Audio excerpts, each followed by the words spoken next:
A penny for the thoughts of Sam Raimi, director of the original Spider-Man movies, should he have happened to watch the new trailer for Sony's Venom this week. For the first installment in the studio's own Marvel Universe, not to be confused with Marvel's own Marvel Cinematic Universe, owned by Disney, looks like just the sort of movie Raimi would have chopped his own hand off to be given the chance of directing. Raimi was cast aside by Sony after the critical drubbing received by 2007's Spider-Man 3, even though that movie's well-documented problems, mainly involving Venom, were allegedly not all of his making. He appears to have been in the directorial sin bin since 2013's middling Oz the Great and Powerful, so it is ironic that the studio now seems to be moving its superhero movies in the kind of comedy-horror direction that would have been second nature to the creator of Evil Dead 2 and Drag Me to Hell. Like this new Venom trailer. The previous one was the very definition of the disappointing teaser, lots of grinning Tom Hardy doing his arty weirdo thing and very little of the horrifying symbiote. As Hardy makes clear in the trailer, Venom isn't only journalist Eddie Brock, it's also the horrific, glistening mask of alien teeth. Finally we get to see both, and it turned out all Sony had to do to get us excited about this movie was show us the money.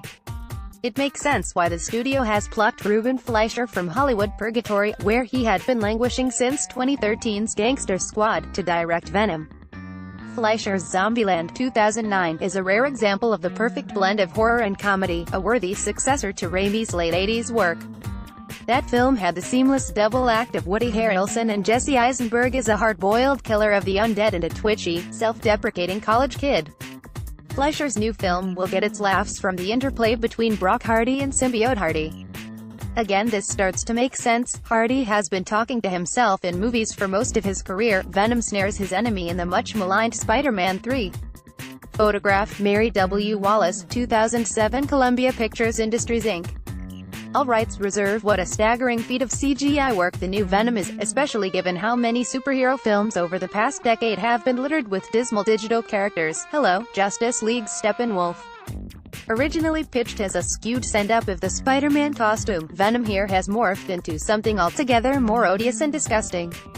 There is even a hint of David Cronenberg's body horror in the way the symbiote wraps itself around Hardy's face. Funnily enough, the CGI work in Spider-Man 3 was one of the film's best elements.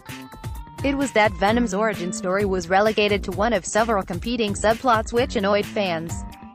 Nevertheless, there looks to be a definite quality improvement in the anti-hero's debut solo outing. Might Sony have stumbled on a new direction here, a darker tone to the films of the Marvel studio? In Mark Ruffalo's Bruce Banner, a man whose fear of turning into the Hulk is so great that he admits to having tried to end it all, the MCU has occasionally explored the torment of a superhero browbeaten by his own powers. Venom looks like it will immerse itself in that ice-cold pool of curdled existential dread, while at the same time having a whole lot of fun with the old twin driver, Jekyll and Hyde concept. Sign up for Film Today and get our film team's highlights of the day.